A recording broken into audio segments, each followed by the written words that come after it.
ocasiões, ele quase perdeu a vida e só sobreviveu, bem, porque se humilhou de uma forma que poucos gostariam. Tudo começa num dia de sol em Asgard, o domínio dos deuses Aesir, as grandes divindades guerreiras, os nórdicos. Ocorre que os Aesir haviam entrado em guerra contra os Vanir, deuses da natureza, e como consequência, as muralhas que protegiam Asgard acabaram destruídas. A paz havia sido firmada, mas a ausência de muralhas gerava muita dor de cabeça aos deuses. Sem elas, o seu reino celestial poderia ser facilmente atacado pelos Jotun, gigantes malignos que viviam em mundos inferiores, o que demandava que as divindades montassem constante vigília. Por outro lado, no entanto, ninguém queria empreender a árdua missão de reerguer as defesas de Asgard, de forma que o problema foi sendo postergado. Até que, em certo dia, uma figura um tanto excêntrica chegou em Asgard. Era um senhor franzino, corcunda, com um longo chapéu de palha na cabeça. O homem aproximou-se do reino celestial com seu cavalo magricela e foi logo se apresentando aos deuses que se reuniram, curiosos, no pórtico da cidade. Ó grande Odin, pai de todos, ó grande Freya, a mais bela das deusas, e todos vós imortais. Eu sou Blast, um humilde humano, e ouvi falar do problema que vossas divindades estão enfrentando com os muros mágicos que deveriam proteger Asgard. Ocorre que eu sou o mais excelente pedreiro da minha raça e me proponho a erguer essas muralhas desde que, no entanto, sejam saciadas 3 condições. E quais seriam essas condições? Questionou Odin. O primeiro pedido é o mais simples. Quero a mão de Freya em casamento. Também quero, é claro, o sol e a lua como recompensa.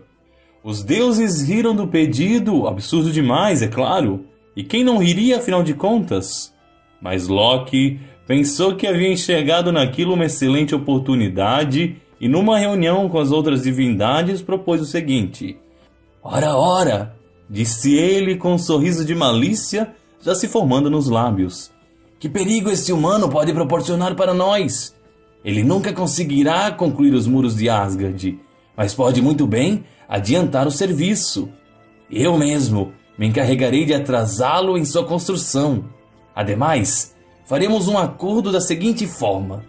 Se este pedreiro não concluir o objetivo em 3 estações, o acordo é desfeito e nenhuma recompensa lhe será dada. Nem a mão de Freya, nem a lua e muito menos o sol. Os deuses relutaram um pouco, mas por fim concordaram, impondo eles mesmos uma condição. Se o plano de Loki falhasse, ele próprio seria morto, tendo sua cabeça amputada como forma de punição. Mesmo assim, o deus aceitou, confiante que suas trapaças poderiam lhe render novamente bons resultados. Mas para surpresa de todos, aquele humano adiantou-se rapidamente, de forma que as muralhas ficariam prontas muito antes do combinado. Blast era mais forte que parecia, e seu cavalo franzino conseguia carregar montanhas e pedras em cada viagem. Na medida em que os dias foram passando, e que ficou cada vez mais claro que os deuses perderiam a aposta, Loki entrou em desespero. Ele se transformou numa águia para jogar bolotas de barro na cabeça do homem de sua montaria. Tentou se disfarçar como esquilo para roer a corda da sela, mas nada que ele tentasse surtia qualquer efeito. O deus então pensou, como sua preciosa cabeça poderia se manter a salva ao mesmo tempo em que ele pudesse impedir tanto que Freya quanto a lua e o sol fossem perdidos? Apenas vinha uma única ideia, mas essa era nojenta demais para ser colocada em prática. No entanto, talvez, por se tratar de uma questão de vida ou morte, ele devesse praticá-la. Por fim, Loki se transformou numa linda égua de pelagem marrom. Se aproximou do cavalo de Blast e o seduziu, arrastando para a floresta, onde permaneceu ali por semanas. Sem um cavalo, o pedreiro falhou miseravelmente no seu intuito de terminar as muralhas. Isso o deixou tão irritado que o fez revelar a sua verdadeira forma. Aquele velho senhor não era nenhum humano, mas um Jotun disfarçado. Diante desse engano, os deuses ficaram tão furiosos que fulminaram a criatura com um relâmpago. O acordo certamente não poderia ser firmado nessas condições.